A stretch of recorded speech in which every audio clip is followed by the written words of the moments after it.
अस्सलाम वालेकुम। अगर आज आपको समझ नहीं आ रहा कि क्या पकाएं तो ये रेसिपी एंड तक देखिएगा, बहुत मज़ेदार सी होने वाली है। तो आज हम बनाने वाले हैं मूंग दाल की मंगोची, जो कि बहुत ही अच्छी बनती है, लजीज बनती है। तो सबसे पहले 1 कप मूंग दाल को मैंने 5 से 6 घंटे के लिए भिगो लिया। अगर आप चाहें तो रात भर भी इसे भिगो सकते हैं। इसके बाद इसे अच्छे से वॉश कर लेंगे और इसे हम 5 से 6 घंटे के लिए भिगो देंगे।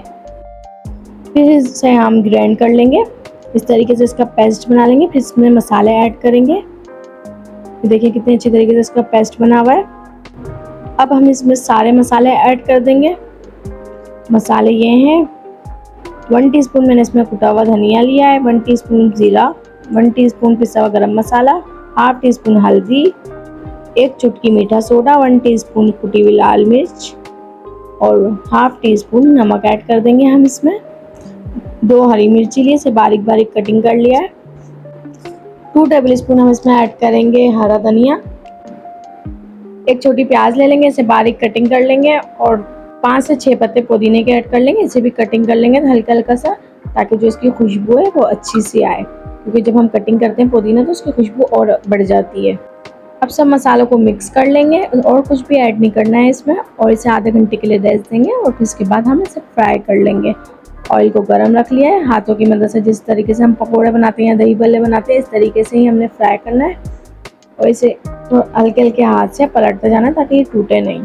बिल्कुल स्लो फ्लेम पे इसे पकाना है ताकि अच्छे से कुक हो जाए। अब इसका बहुत अच्छा सा प्यारा सा कलर आ गया है। अब इसे निकाल लेते हैं हम, और ऑयल अच्छे से निकालना है इसका। अब मैं आपको स्पून से भी डाल के दिखा देती हूँ, इस तरीके से आप स्पून से भी डाल के आराम से बना सकते हैं। और जी ये मंगोची हमारी रेडी हो गई है।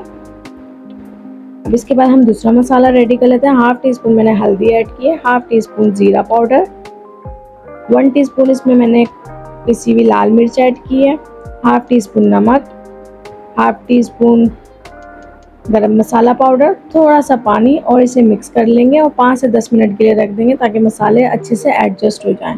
हाफ कप ऑयल को गर्म रख लिया है। अब इसमें हाफ टीस्पून मेथी दाना डाल देंगे, 1 चुटकी हम इसमें कलौंजी डाल देंगे, हाफ टीस्पून सफ़ेद जीरा डाल देंगे और 2 मिनट तक हम इसे तड़का लेंगे। जब इसकी खुशबू आने लग जाए तो आप 1 टीस्पून इसमें लहसुन अदरक का पेस्ट ऐड कर दें। ये जी ऐड कर दें 1 टीस्पून हमने लहसुन अदरक का पेस्ट।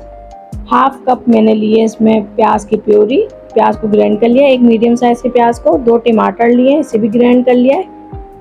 इसको भी पीस के हमने इसमें ऐड कर देना है और इसे मिक्स कर लेना है अच्छे तरीके से।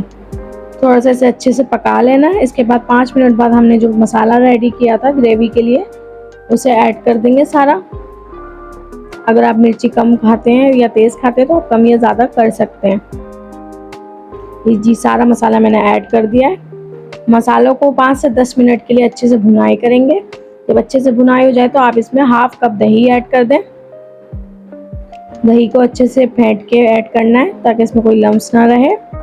दही डालने के बाद भी हम इसको बहुत अच्छे तरीके से भुनाई करेंगे। जितनी अच्छी भुनाई होगी उतना अच्छा आपका सालन में टेस्ट आएगा। स्टेप बाय स्टेप फॉलो करते जाएं और बताएं कि कमेंट सेक्शन में आप लोग कहाँ से मेरी वीडियो देख रहे हैं, ताकि मैं आपका शुक्रिया अदा कर सकूं। इसे मिक्स करते जाएंगे, और अगर आप मेरे चैनल पर न्यू हो तो जल्दी से मेरे चैनल को सब्सक्राइब कर लें और बेल आइकन के बटन को प्रेस कर दें ताकि आपको मेरी हर न्यू आने वाली वीडियो की नोटिफिकेशन मिल सके। मसाले में बबल आना शुरू होगा, इसका मतलब है कि रेडी होने ही वाला है। बहुत अच्छे से हमने इसकी भुनाई कर ली है। अब इसमें हम थोड़ा सा पानी और ऐड कर देंगे। आपको जितना पतला रखना है आप उतना पानी ऐड करें, और ये ध्यान रहे कि जब हम मंगोची इसमें डालेंगे तो जब ये ठंडी हो जाएगी तो ये बहुत ज़्यादा गाढ़ी हो जाएगी, तो पानी थोड़ा हम ज़्यादा ही रखेंगे। अब जब पानी में बॉयल आ जाए उसके बाद आप इसमें मंगोची एक एक करके ऐड करते जाएं। इस तरीके से हम सारी ऐड कर देंगे मंगोची को, और बिल्कुल हल्के हाथों से इसे मिक्स कर लेना है। 5 से 6 मिनट के लिए हम इसे ढक्कन लगा के रख देंगे ताकि ये अच्छे से दम हो जाए। 5 से 6 मिनट बाद ही अच्छे से कुक हो गई थी, अच्छे से डन हो गई है इसकी ग्रेवी। अगर आप चाहें तो शोरबा ज़्यादा भी कर सकते हैं, और फिर हरा धनिया इसके ऊपर छिड़क दें। हाफ टीस्पून इसमें पिसा हुआ गरम मसाला ऐड कर दें और एंजॉय करें मंगोची को। कैसी लगी आपको मेरी रेसिपी कमेंट सेक्शन में ज़रूर बताइएगा। इंशाल्लाह फिर मिलेंगे एक न्यू रेसिपी के साथ। तब तक के लिए मुझे दीजिए इजाज़त। अल्लाह हाफिज़।